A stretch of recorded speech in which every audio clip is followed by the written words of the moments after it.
mengucapkan terima kasih kepada Ustadz Fajar karena sudah memberikan ruang dan waktu kepada saya untuk menjelaskan tentang budaya positif. Nah, sebelum kita memulai pembelajaran hari ini, materi hari ini, kita ice breaking dulu biar kita lebih rileks. Oke? Bisa? Nah, sekarang diri dong. Kita apa-apa kita punya penuh India ya.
Sebelum saya melakukan aksi nyata ini, saya memiliki rencana tindakan aksi nyata budaya positif, membangun budaya positif di sekolah Al-Usra ini. Nah, sebelum saya melakukan ini, saya memiliki latar belakang. Nah, rancangan aksi nyata ini terdiri dari latar belakang, tujuan, tolak ukur, dan lini masa tindakan yang akan saya lakukan. Kemudian dukungan yang saya butuhkan.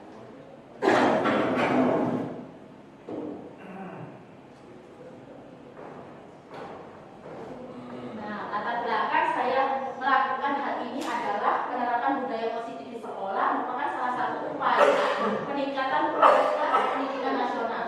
Penerapan budaya positif ini tidak bisa dilakukan tanpa dukungan dari semua elemen yang ada di sekolah. Kalau saya sendiri yang melakukan budaya positif kayaknya kurang mampu, makanya saya mengajak teman-teman untuk melakukan budaya positif bareng-bareng, khususnya di fase B ini. Nah, dengan penerapan budaya positif ini diharapkan dapat mewujudkan visi sekolah SDIT Al-Usra dan membentuk karakter murid dalam mengimplementasikan nilai-nilai profil pelajar Pancasila. Itu latar belakang diadakan pertemuan hari ini. Nah, tujuannya apa?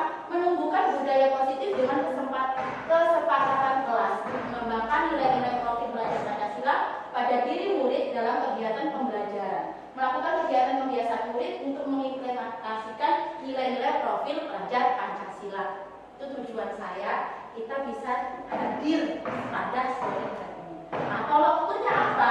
Murid-murid mampu membuat kesempatan kelas untuk dipasang di dinding kelas. Di dinding kelas kami masih belum. Nanti kita bikin bareng-bareng. Peserta dapat mengaplikasikan nilai-nilai profil pelajar Pancasila secara sadar, berkesinambungan dalam proses belajar. Murid terlibat aktif dalam kegiatan sekolah dengan secara sadar mengamalkan nilai profil pelajar Pancasila sehingga tercipta pembelajaran yang menyenangkan dan berpihak pada murid. Azan dulu ya. Lini masa tindakan yang dilakukan.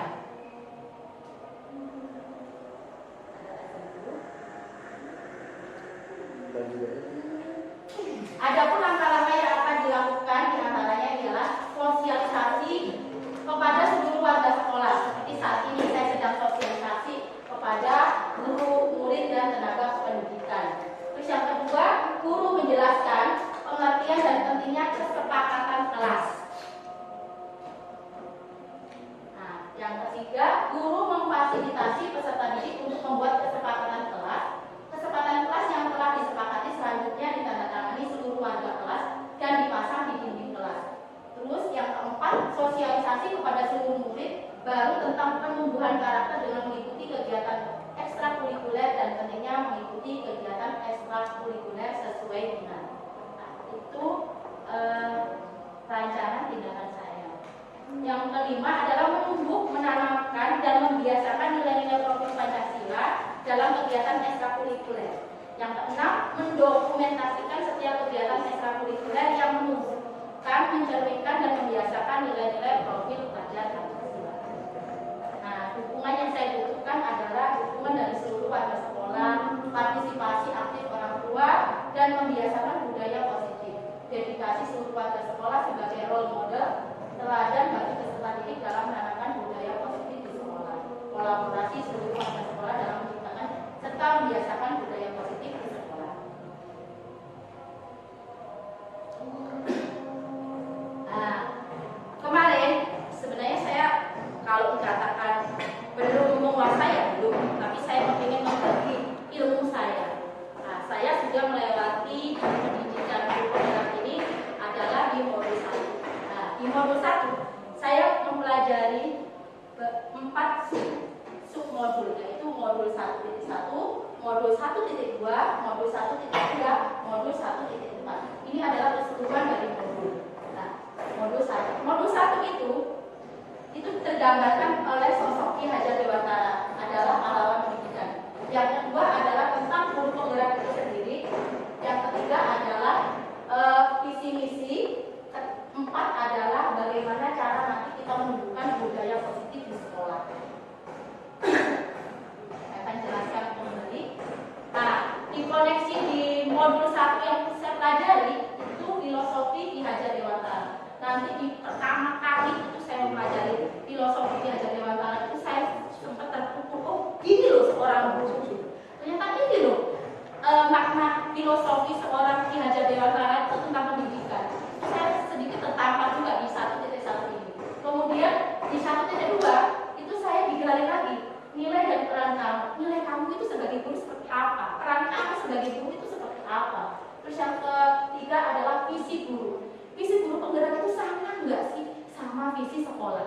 Kalau memang belum sama, ayo didiskusikan. Biar kita satu visi, satu sinkronus, ya kan? Yang keempat adalah budaya positif. Dari semua pembelajaran yang diusaha itu akhirnya adalah mengusut di budaya positif. Budaya positif ini adalah nanti akhirnya terlahirlah profil pelajar Pancasila yang diidam-idamkan Ki Hajar Dewantara, yang direncanakan oleh Pak Menteri, dan digerakkan bahwa sekarang ini kita direncanakan untuk melakukan kurikulum merdeka. Nah, kurikulum merdeka itu ini awalnya dari sini. Nah, terus untuk penjelasan selanjutnya adalah filosofi pemikiran Ki Hajar Dewantara. Saya mencupliknya. Menurut beliau, pendidikan adalah pembudayaan buah budi manusia yang beradab dan buah perjuangan manusia terhadap dua kekuatan yang selalu mengelilingi hidup manusia, yaitu kodrat alam dan zaman atau masyarakat. Bahwa kita sebagai guru itu akhir dari anak-anak yang kita didik itu, yaitu nanti ke masyarakat. Tapi pas waktu saat kita didik, kita itu harus sesuai dengan kodrat alam. Kodrat alam sekarang apa? Generasi Z. Padahal saya sendiri adalah generasi milenial. Nah, gimana caranya generasi milenial bisa bersinkronus dengan generasi Z dan generasi alpha yang serba digital sekarang? Nah, kita itu di sini tantangan sebagai seorang guru. Yang kedua, ini, nah, guru, seorang pendidik menurut Ki Hajar Dewantara adalah perilaku belajar dan waktu siswa sekolah dengan menitik beratkan pada peran pendidik. Pendidik ini ibarat seperti seorang petani atau tukang kebun, dan siswa adalah benih tanaman yang ditabur. Petani guru di lahan sekolah. Setiap bibit tanaman siswa ditanam dari bawah secara berbeda. Di sini saya menjabarkan bahwa guru adalah seorang petani. Saat kita merawat siswa kita dengan baik, saat kita seorang petani merawat padinya, dia bisa menghasilkan yang baik. Tapi kalau seorang petani membiarkan, biarkan tumbuh-tumbuh aja, pasti hasilnya juga nggak baik. Pada akhir anak sekolah itu akhirnya itu apa? Ya itu nanti terjun ke masyarakat. Itu menurut Ki Hajar Dewantara.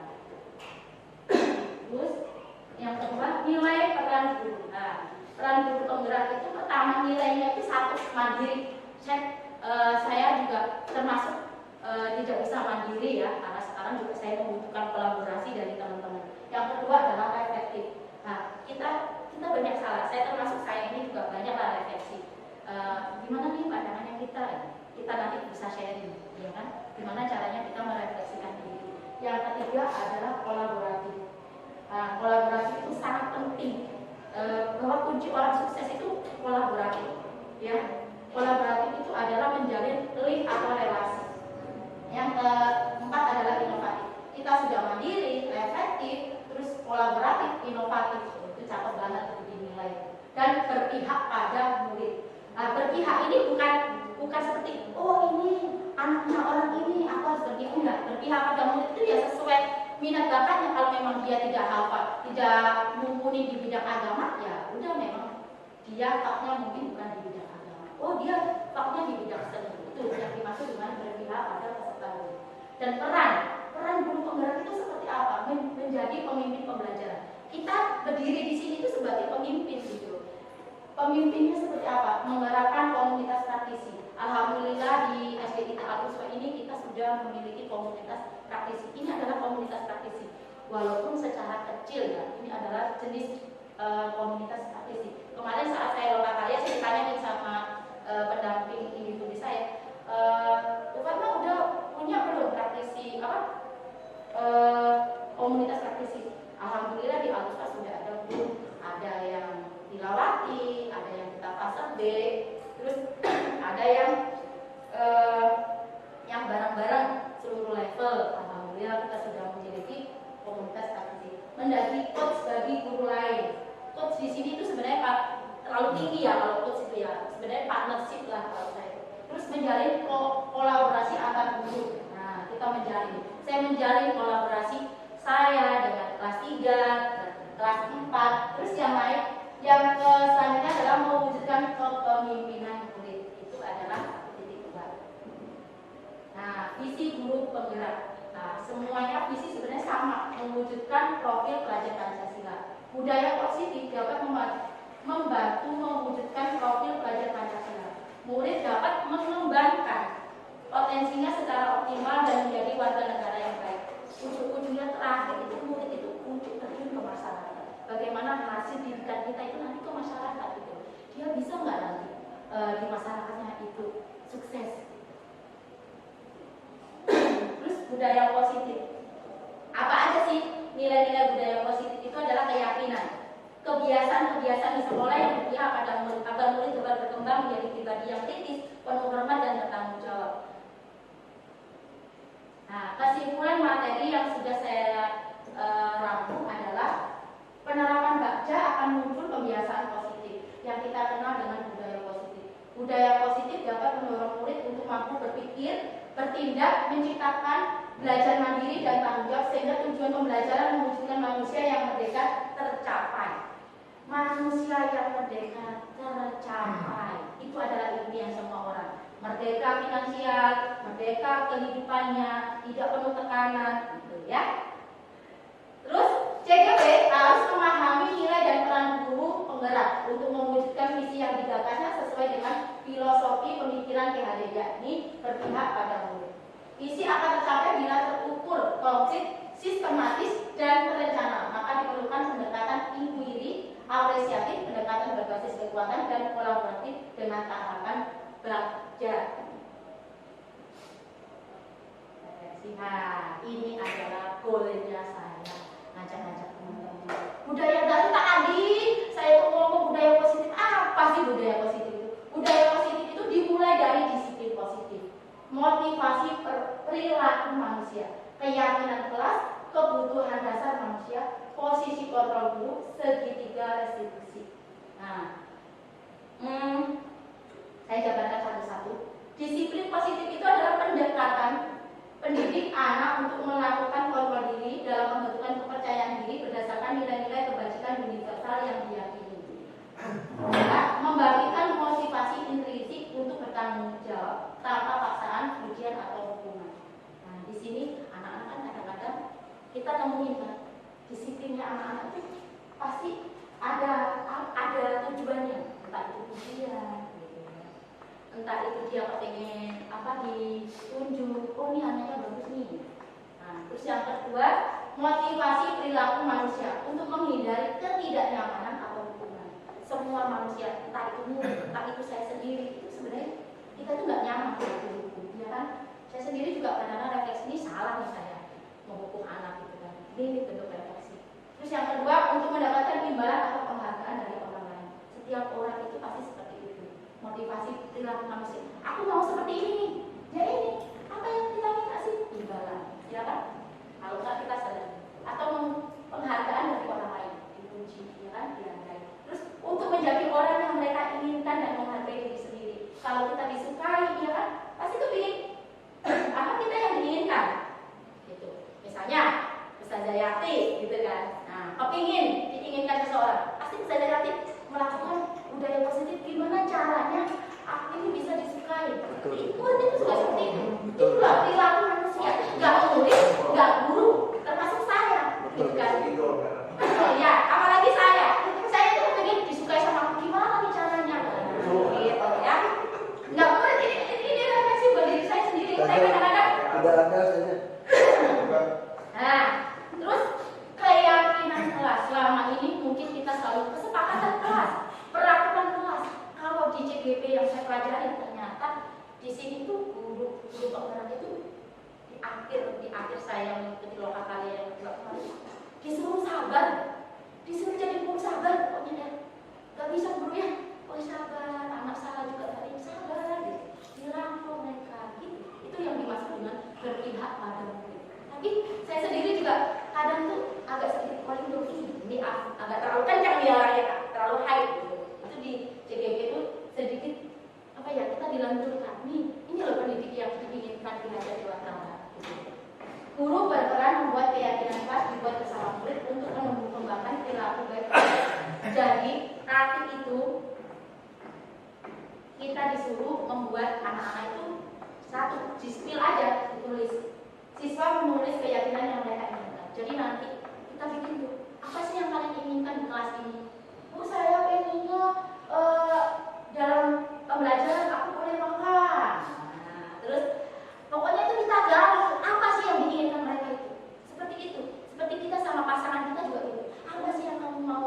Biar kamu betah di rumah. Iya, itu kan. Nah, di kelas juga kayak gitu. Apa sih? Biar kamu betah di kelas gitu kan? Apa gitu loh. Terus yang kedua, guru dan siswa mengulas keyakinan yang telah tertulis. Nah, setelah ditulis semua keinginannya, saya maunya bawa HP. Saya mau makan.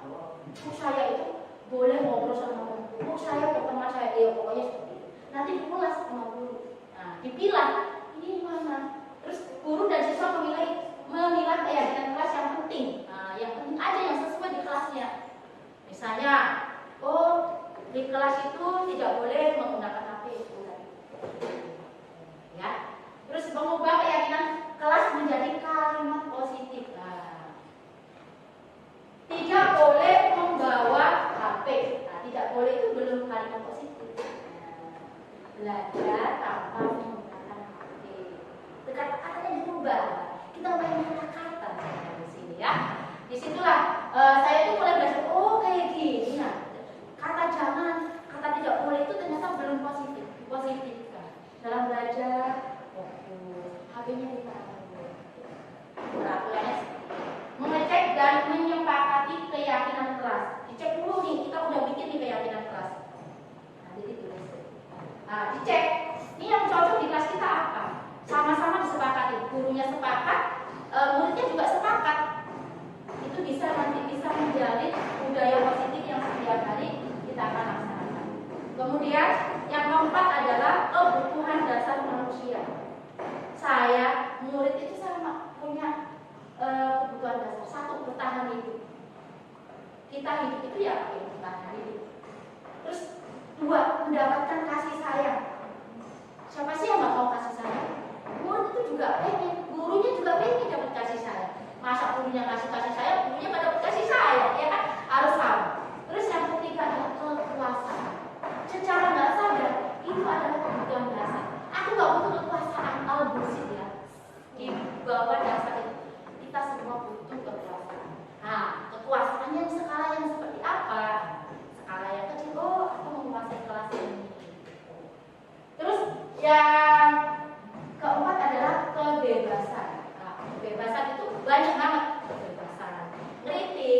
kebebasan berucap, pendapat, banyaklah kebebasan. Terus yang kelima adalah senang. Siapa sih yang mau dihalangi? Orang mau senang, ya kan? Orang mau senang mau dihalangi. Murid juga mau kayak gitu. Jadi, ya nggak apa-apa. Udah tidur lah ya. Ini kan kesenangan dia. Itu pondasi. Pokoknya dasarnya itu bertahan hidup, kesenangan, kebebasan.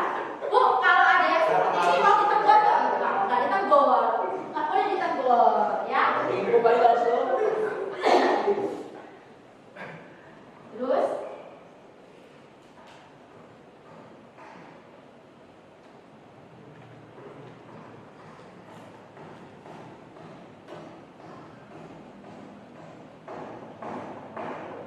kalau kita sudah mengetahui kebutuhan dasar manusia, insya Allah kita bisa mengerti, oh ini loh yang dimau.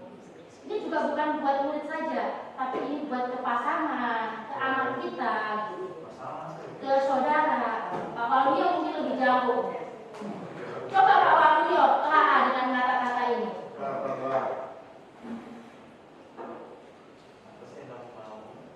Ya kan?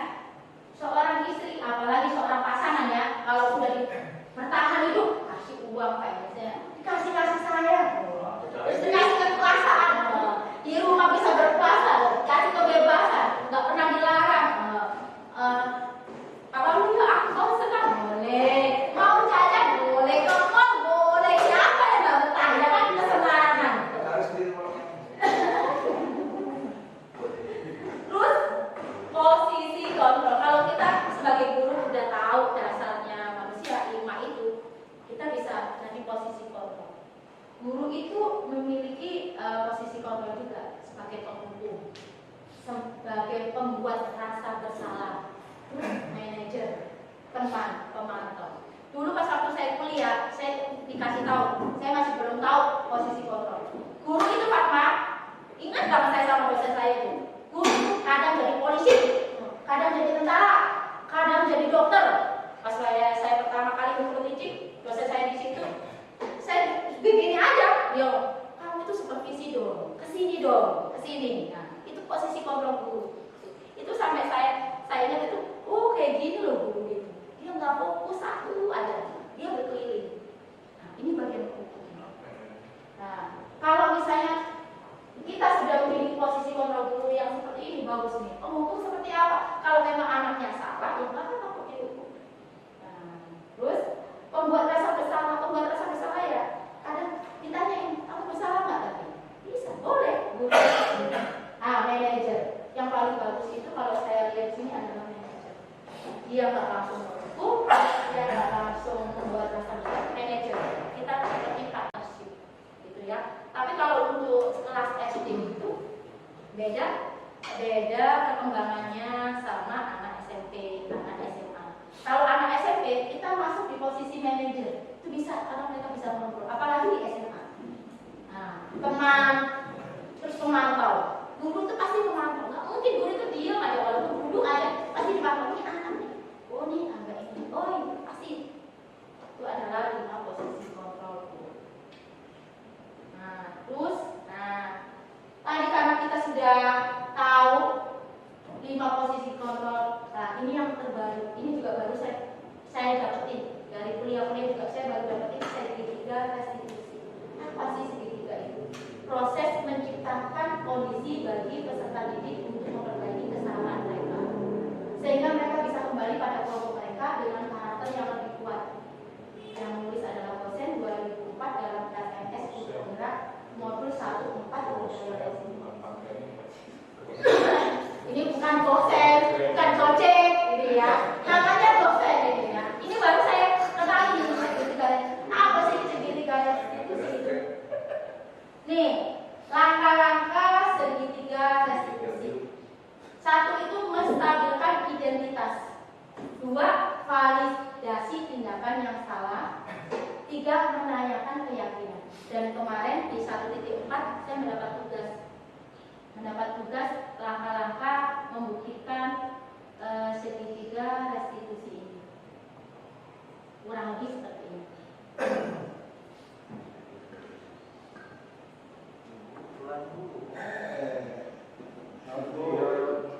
Pelan-pelan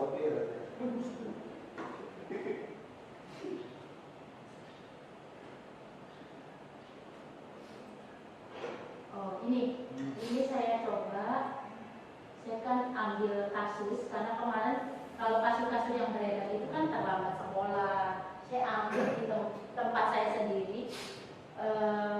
Tapi ini khusus yang saya bagi link, saya nggak hold up, ini dosen doang yang lihat. Tapi karena ini saya suruh menunjukkan gimana caranya melakukan sedikit restitusi. Saya juga kurang tahu apakah ini sudah benar apa salah, saya kurang tahu. Jadi seperti inilah.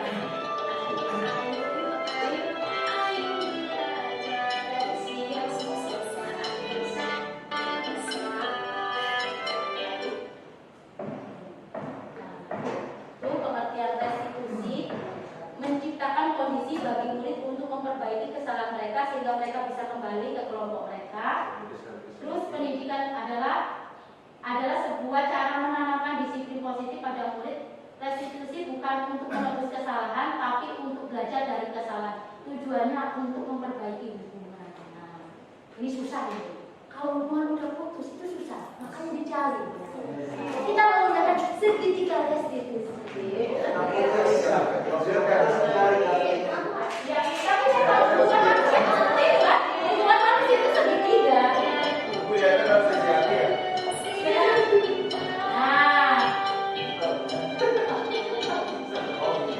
Nah, ini saya ambil setelah saya Alvaro, siswa laki-laki yang bersifat seperti siswa perempuan. Saya ambil kelas ini. Saya ada kelas, saya memiliki siswa yang bernama Alvaro. Kemarin saat istirahat, Alvaro dilaporkan teman-teman perempuan karena Alvaro tidak sengaja menginjak tangannya yang bernama Alia. Alvaro langsung refleks minta maaf, tapi saat berbicara, Alvaro sangat bermalu mengenai apa-apa. Karena Alvaro adalah laki-laki, jadi teman perempuan merasa tidak nyaman dengan sikap Alvaro yang mirip dengan sikap anak perempuan. Bahkan anak perempuan suka melihat Alvaro suka bermain dengan anak perempuan dibanding anak laki-laki. Bahkan saat berbicara pun Alvaro mimiknya lebih lembut. Sambil bilang kan ini. Nanti lihat. Walasnya sama. Iya. Nanti lembut lagi. Ini saya melakukan tindakan restitusi. Nah, tindakan restitusi itu seperti ini. Jadi saya nggak langsung ngejudge dia, tapi saya menanyakan.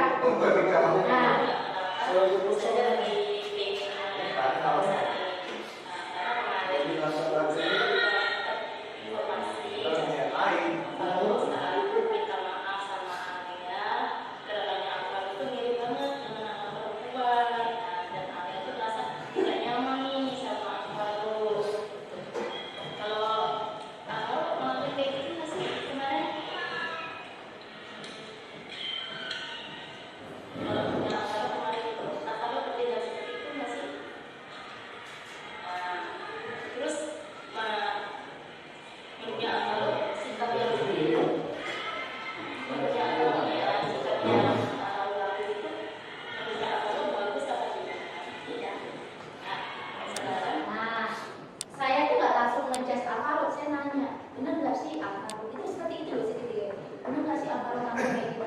Terus saya nanya, Alvaro seperti itu tuh sadar nggak sih? Jadi saya tuh sebenarnya lagi menggali gitu. Kalau kamu yang seperti itu bukan gitu, tapi kan saya nggak langsung ngejudge gitu kan. Itu yang saya lakukan, saya juga bener apa salah saya nggak tahu, ini sudah saya kumpulkan. Tapi sebenarnya hari itu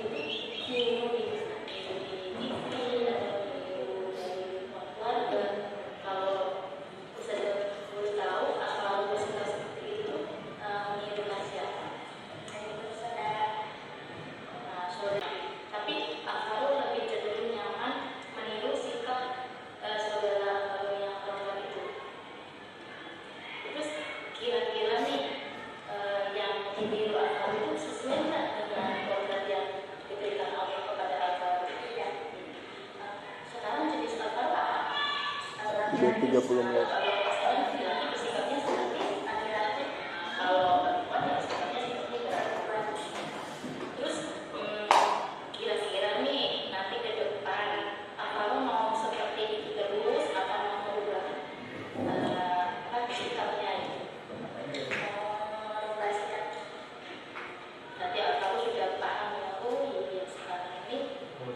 itu kan terjadi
tadi saya tahapan menstabilkan identitas. Nah, di sini tuh saya mencoba lah menggali identitasnya dia. Kita minta maaf, alias maaf, ya Bu, lalu kita Alvaro sikap itu sesuai tidak dengan jenis Alvaro yang seorang anak laki-laki. Seperti itu konsepnya segitiga restitusi. Terus siswanya tidak sesuai Bu. Jadi secara nggak sadar dia itu mengakui kalau itu nggak sesuai, gitu kan. Terus validasi tindakan yang salah. Kenapa kamu bersikap seperti perempuan? Karena sudah terbiasa sejak kecil. Dia langsung keluar tuh. Dia langsung tindakan yang salah. Terus guru, sekarang kamu sudah sadar belum kalau bersikap seperti perempuan tidak pas dengan jenis kelamin kamu? Ya Bu, saya sudah sadar bahwa aku seorang anak laki-laki. Dia mengakui tanpa kita kalau menghukum kan, kamu salah nggak? Ini nggak? Nah, kalau di sini tuh kalau saya pelajari segitiga restitusi itu kita tuh tanya hati ke hati lah. Seperti kita sama pasangan kita, Ci. Ya, tanyanya hati ke hati. Kalau pasangan kita datangnya terlambat, jangan langsung dimarahi. Bikinin kopi, gitu kan. Kok katanya telat sih? Gitu. Ya, jangan langsung dimarahi. Kurang paham terus ya.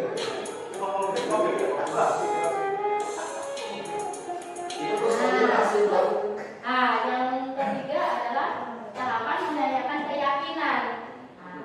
Yakin nggak maksudnya untuk ke depan Alvaro mau berubah nggak sikapnya sesuai kodrat yang diberikan oleh Allah. Saya akan bisa berubah sikap yang seperti itu. Dia udah yakin. Tadi dia udah mengakui dia sih, aku tuh kan laki-laki, kok aku perempuan sih? Ya, dia meyakini kalau dia itu laki-laki. Ya semoga saya juga selalu berharap kalau nanti tidak berkelanjutan lah sikap seperti itu. Ibu senang jika Alvaro bisa mengubah sikap yang tidak sesuai kodratnya. Ibu akan membantu Alvaro untuk mengingatkan Alvaro apabila Alvaro bersikap seperti itu. Jadi dia mengakui, dia melakukan, mengakui tujuan. Tapi memang di kurikulum ini memang disuruh sabar, nggak bisa kita bahas gitu. Kadang saya juga belajar, tapi ini salah nih, nggak sesuai kurikulum berat nih. Makanya saya nggak mau daftar Bu.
Motivasi mereka menjawab bukan lagi poin, namun dikarenakan siswa yang mendapatkan pengalaman belajar dan percaya diri.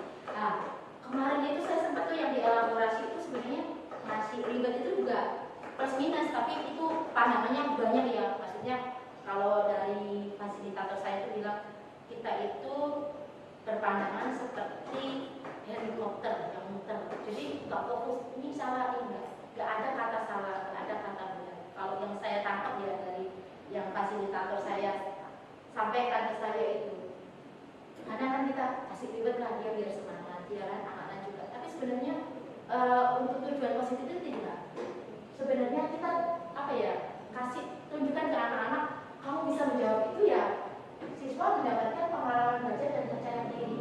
Karena kan banyak anak bisa menjawab itu dia seneng kan, itu tuh dia percaya diri, ya kan? Oh ini aku percaya diri nih. Yang kemarin katanya mama aku kalau di rumah aku nggak terlalu percaya diri, aku pendiam. Ternyata pas waktu aku ditanyain sama guru aku bisa menjawab. Sebenarnya itu. Terus perubahan berikutnya adalah dalam penanganan masalah siswa. Saya belajar untuk membimbing siswa menemukan solusi atas permasalahan mereka sendiri. Saya sering bertanya jadi apa yang kamu lakukan supaya? Nah, itu. Jadi pendekatan ini saya mulai pendekatan Sekarang saya lebih kayak hati ke hati. Kamu benar nggak? Saya kan punya itu Danis tuh. Kadang-kadang nanya, pasti ini tujuannya, pasti yang diinginkan aja. Kok ngapain sih ngelakuin itu? Mungkin bisa dicoba tuh saya sama Poli. Kalau Poli nggak bisa, kalau Poli nggak bisa jawab, nah mamanya saya juga udah mulai mencoba juga tuh. Kadang saya juga kalau dan terus juga itu saya bilang. Kadang agak kencang, saya juga kadang-kadang ini nggak pasti. Tapi kalau Danis kan kadang-kadang tujuannya dia itu apa sih? Cari perhatian, iseng.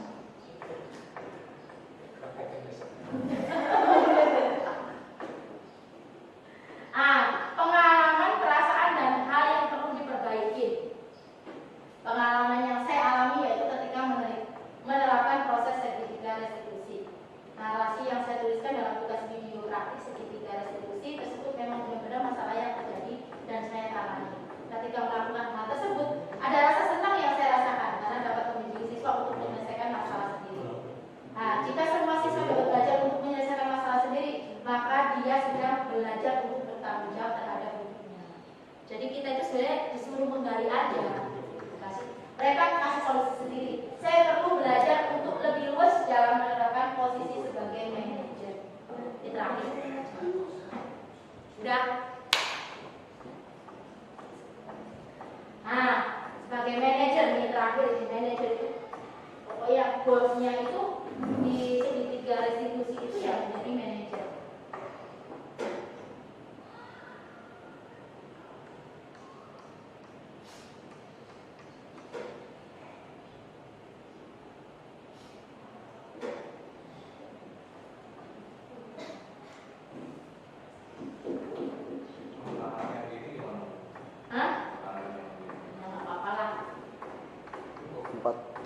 Terus sebelum mempelajari modul ini saya cenderung dalam posisi kontrol teman. Perasaan saya saat ini adalah ingin menjadi teman bagi siswa dan menerapkan kasih kepadanya. Saya berpikir dengan menjadi teman saya dapat lebih memahami mereka. Namun hal itu justru tidak tepat. Kadang kalau kita terlalu dekat juga kadang-kadang bahaya juga. Kita dipegang. Sebenarnya kan siswa boleh dekat sama kita, tapi kadang-kadang anak lain itu dekatnya karena sampai pegang itu kan sebenarnya nggak boleh. Itu privacy dulu. Boleh sih kita dekat untuk mengenal karakteristik mereka. Namun posisi teman akan membuat siswa memiliki ketergantungan kepada saya dan tidak mandiri karena mungkin merasa dekat, dia kan mandiri. Ya boleh kita dekat, tapi ada spare tempat lah, spare jalan. Terus setelah belajar modul ini, saya mempraktikkan untuk menjadi manajer. Saya lebih sering meminta siswa memikirkan cara untuk menyelesaikan permasalahan. Setiap anak itu banyak masalah. Kita sendiri juga sebenarnya banyak masalah. Tapi kadang kita sebagai seorang guru, kadang masalahnya kita itu dilupakan dulu. Kita jadi Power Rangers kalau di kelas ya, berubah jadi bling bling. Ultraman katanya. Terus sebelum dan sesudah posisi kontrol dan segitiga. Sebelum mempelajari modul ini secara langsung, sebenarnya saya sudah menerapkannya, yaitu pada tahap menstabilkan emosi dan validasi masalah. Hanya saja pada tahap akhir saya cenderung memberi solusi. Kadang saat kita punya murid yang bermasalah, itu sebenarnya kasih solusi mereka gitu kan. Sebenarnya mereka sendiri itu harusnya masih memberikan solusi diri. Kayak gini loh yang saya maunya. Ya kita kan prosesnya belajar lah. Saya juga masih banyak belajar, masih banyak salahnya. Terus ketika ada masalah yang terjadi, saya biasanya memanggil siswa tersebut secara pribadi untuk saya ajak bicara dan menggali masalah yang dia alami. Setelah belajar modul ini, saya berusaha menerapkan langkah terakhir, yaitu menanyakan keyakinan kelas dan memunculkan motivasi intrinsik. Ya, sebenarnya keyakinan kelas juga kayak tadi yang contohnya murid saya Alfa itu sebenarnya di keyakinan kelas itu bisa. Di kelas ini jenis kelamin yang diakui itu 2, laki dan perempuan. Itu dia keyakinan kelas itu. Di kelas ini, di keyakinan kelas di kelas ini tidak boleh kabur saat pelajaran. Kori itu bisa itu membuat keyakinan kelas. Nah ditanyain, nah nanti pas waktu ditanyain, nih Kori, kamu di keyakinan kelas ini nggak boleh kabur. Kenapa kamu kabur? Bisa itu ditanyain lagi. Solusinya itu. Nah, terus kalau dijawab, saya tidak kabur, Ustazah. Ini kok kenapa bilang mimpi? Kalau kabur, pulang bawa pizza dulu. Nah, bisa gitu dong. Ya, nah terus juga motivasi isi dari dirinya. Sebenarnya yang dimau modul ini seperti itu, guru itu menggali dia ke jadinya, pokoknya jadi yang sabar, yang sempurna gitu. Aduh, susah gitu. Jadi kayak baru ya ini. Sudah selesai ini. Nah, ya, guru penggerak, bergerak, menggerakkan, ya. Gerak.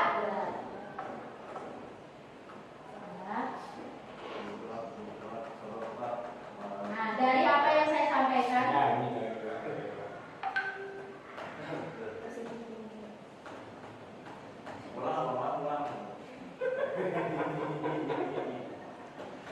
pulang lah. sudahkah Ustaz Firdaus? Sementara sudah 50. Belum. Dari Allah belum dari 40. kelas 10 tadi. Nah, ada setelah saya jabarkan dari awal dari terakhir sampai segitiga restitusi, adakah pertanyaan? Boleh kita sharing-sharing sampai menunggu waktu.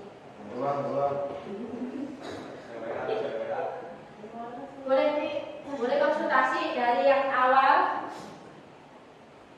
Sebenarnya di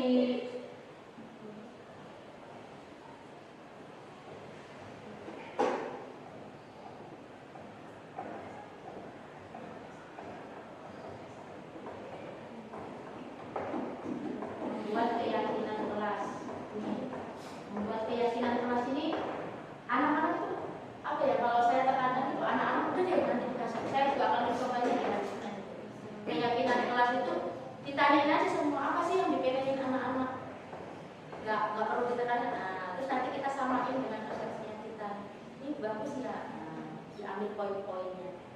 Boleh kan? Boleh bertanya dari pertama dari filosofi Ki Hajar, guru.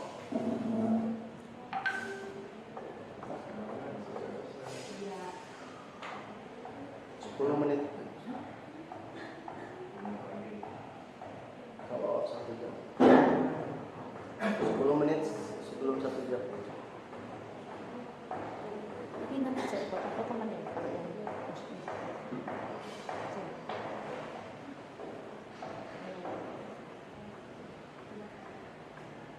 Boleh dikasih pertanyaan? Tanya dong. Nah, yang mana Kak Waluya? Sebagai guru penggerak, bagaimana untuk motivasi ibu sebagai guru penggerak Motivasi. kepada rekan sejawat atau kepada anak-anak? Kalau motivasi awal saya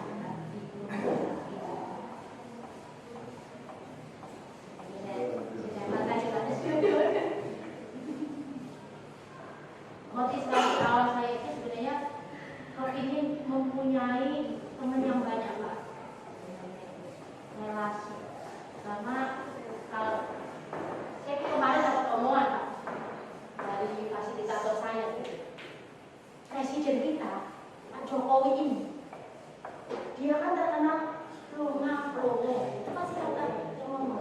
Tapi Kartu. ya, tapi ternyata dia adalah the masternya kolaborasi. Dari track recordnya dia, dari awal dia menjabat sampai hari ini, yang 9 tahun ini, dia itu ternyata masternya kolaborasi. Makanya dia bisa bertahan sampai ini. Jadi tujuan saya waktu itu ya kolaborasi. Saya nggak mau di sini aja. Saya ingin punya teman. Ya, takutnya nanti kita berkembang, kita berkembang. Nah, sebagai seorang guru itu kan sebenarnya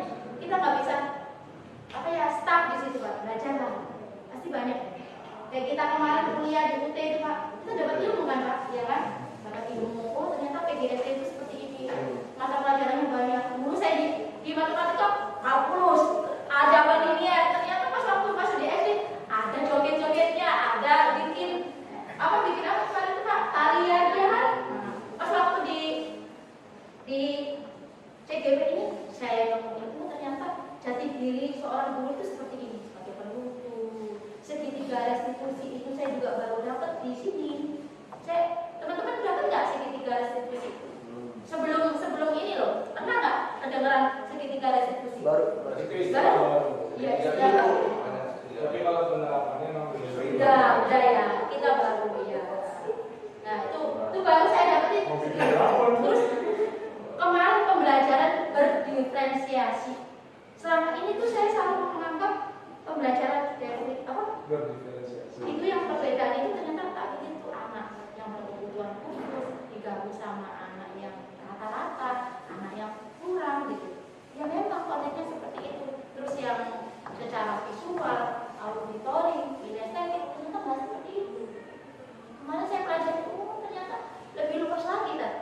Jadi kayak prosesnya yang saya alami itu kayak proses tindakan kelas, ternyata asesmen dulu. Boleh loh kita kelompokkan anak-anak yang boleh. Ternyata berdiferensiasi. Lo satu kelas itu boleh. Di kesiapan kita mengajar itu dipilih. Dikasih soal sama, terus dikasih tahu, oh ini misalnya kita kasih soal tuh 1 sampai 10 ya kan. Nah, ternyata yang anak lo ini bisanya sampai 2. Ya udah kita kelompokkan yang 2 ini. Nah, yang middle, yang tengah, misalnya 1 sampai 10 dia sampai 5. Nah, kelompokkan yang 5. Nah, boleh ternyata. Di satu kelas itu boleh seperti itu. Itu pembelajaran berdiferensiasi. Terus yang bagus ya. Kita nanti bisa fokus tuh yang ini. Yang ini diajari. Nanti produknya juga diproses. Kalau kita yang dapat yang high itu kan enak ya, dikasih tahu. Nanti kamu bikin pencernaannya seperti ini ya, gambarnya seperti ini ya. Pasti mereka mau, ya kan? Tingkat pembelajarannya bagus, literasinya bagus, gambarnya bagus, tanggung jawabnya bagus. Nah di middle kita agak sedikit turun. Oh, dia udah kerangka pencernaan bagus banget. Nah di middle kurang di sini, nggak apa-apa. Nah ternyata yang di kelompok sini dia bisanya cuma gambar kerangka doang gini kan, itu boleh, penilaian boleh, dan itu pun nggak bisa dipaksakan. Nah seperti kayak hafalan yang pernah dulu saya sama Ustaz Abu, saya kan punya murid tuh nggak bisa hafalan kan, walaupun dia dipaksa tuh sampai ini namanya kamu harus 130 juz nggak bisa, walaupun dia dipaksa langsung nggak bisa. Memang kemampuannya dia sampai 2. Saya juga bilang sama Ustaz, kalau memang kemampuannya 2 yang penting dia tanggung jawab. Aku bilang sama Ustaz, yang penting dia bertanggung jawab kan. Kalau anak yang low itu loh, itu berdiferensiasi. Itu baru saya tahu. Selama ini kan saya menganggap saya mendapatkan nangis gitu kan ya, mendapatkan titipan lah. Nah, dia kan berbeda dengan yang lainnya gitu kan, dengan beberapa itu. Ternyata nggak seperti itu juga. Ternyata nggak.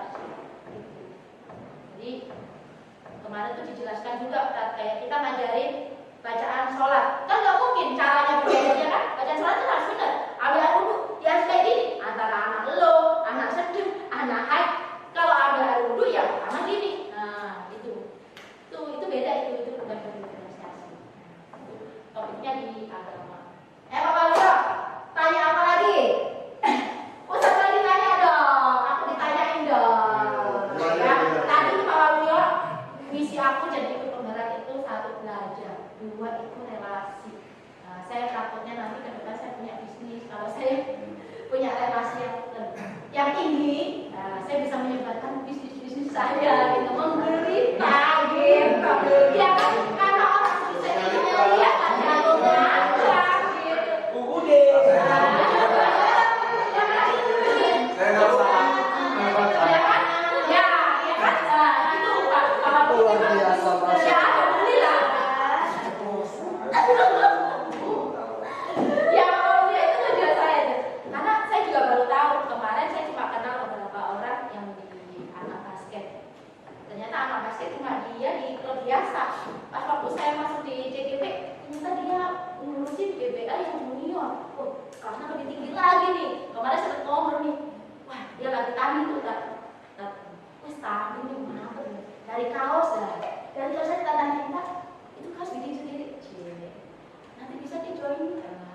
Ya, lagi capek-capeknya ditanyain. Pinjam duit 100 gimana sih?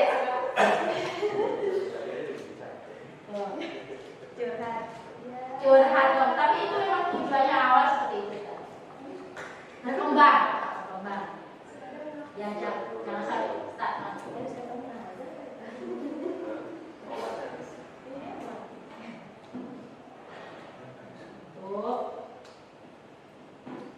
Tinggal 3 menit. Saya dapat pembelajaran.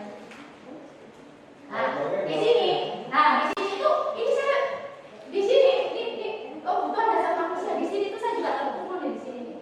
Bertahan hidup, kasih sayang, kesuasaan, kesenangan. Ini saya terpukul banget. Ternyata memang manusia itu membutuhkan ini semua. Gak butuh doang saya, butuh gitu loh. Butuh bertahan hidup. Ya kan? Siapa sih yang gak mau bertahan hidup? Ya kan? Semua orang pasti pengen bertahan hidup. Cuma kasih sayang. Siapa sih yang gak mau semua diri-dirinya perempuan pasti dia butuh kasih sayang, guys. Nanti ada tuh yang jomblo, situ jomblo. Aku gak butuh kasih sayang. Aku miskin. Jomblo yang jomblo. Ini kan kekuasaan. Kadang saya juga mikir, aku kayaknya gak butuh kekuasaan. Tapi kadang-kadang pikirin kan, kita gak nikah. 3 menit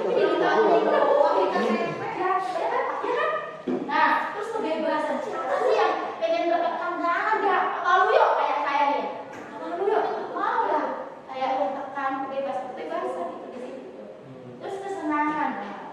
Siapa itu tadi udah terikut itu saya juga mikir-mikir dan dapat ilmu ini tuh. Iya ya. Jangan kan sulit ya. Apa aja membutuhkan lima ini gitu loh. Iya kan? Awal ya. Lagi Pak Wadio, tanya dong.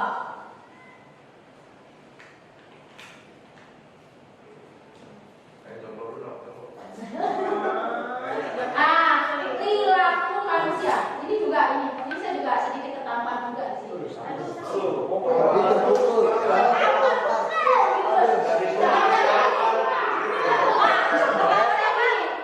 Kayak terakhir tertendang. Siapa sih orang yang dibikin gak nyaman itu siapa sih? Orang itu semua pinginnya nyaman, ya kan? Jangankan guru itu butuh kenyamanan. Masya Allah. Gitu saja istri. Ya siapa sih? Istri. Nah, terus mendapatkan ibarat siapa sih yang gak mendapatkan ibarat? Katanya siapa aja tadi?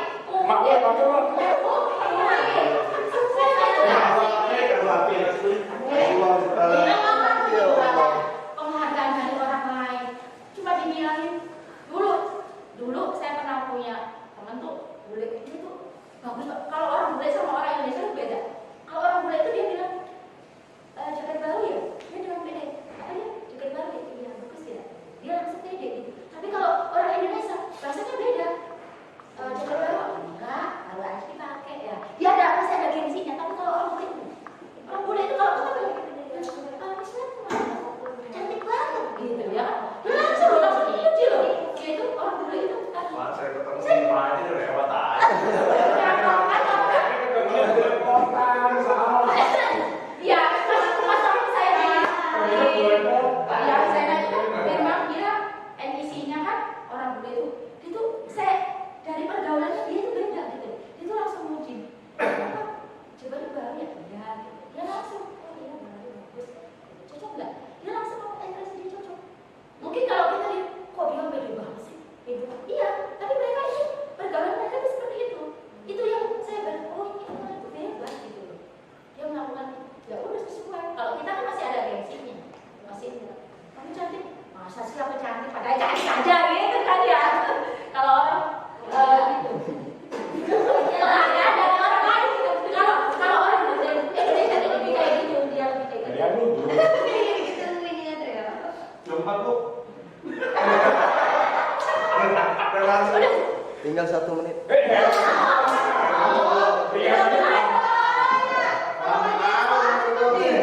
Saja bertanya terakhir. Iya Pak. Selama mengikuti guru penggerak ada yang susah? Apa yang berat? Apa yang berat? Susah. Ya. Apa yang berat? Kan bergerak. Bergerak sekali ya. Bergerak.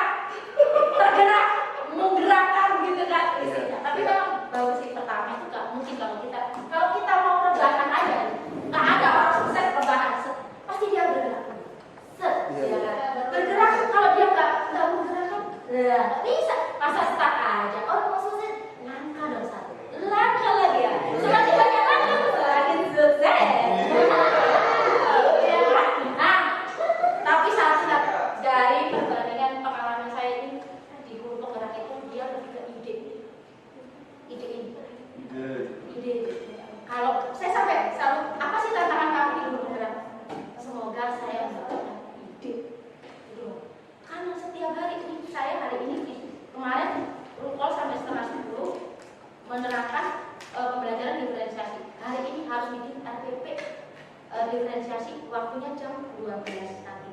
Titik ngomong. Besok saya juga harus melanjutkan lagi yang namanya kolaborasi. Itu ide.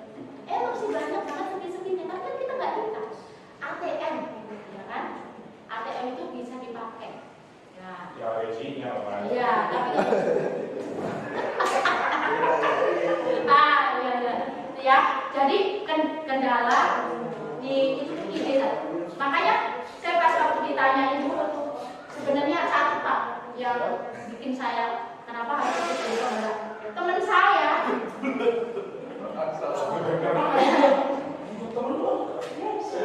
nah, teman saya tuh bilang gini, kamu ikut penggerak kan Mak? Enggak. Kamu ikut, kayaknya kamu cocok ikut penggerak. Males aku. Bilang gitu kan aku bilang. Nanti capek-capek. Dia ngomongnya gini, masa Fatma yang aku kan nanya aku seperti itu. Tutup, jangan ditutup. Terima kasih ya karena waktunya banyak. Ustaz Aziz menutup doa kali ini.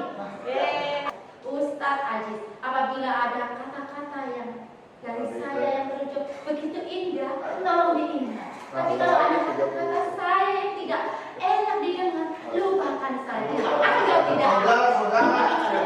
Thank you very much. Wassalamualaikum warahmatullahi wabarakatuh. Silakan Ustaz Aziz menutup doa. Mari kita doakan mudah-mudahan Bukan mah gerak terus. Materi ini bermanfaat. bermanfaat di dunia dan di akhirat. Amin. Ya kan guru Ya, di dunia saja dah.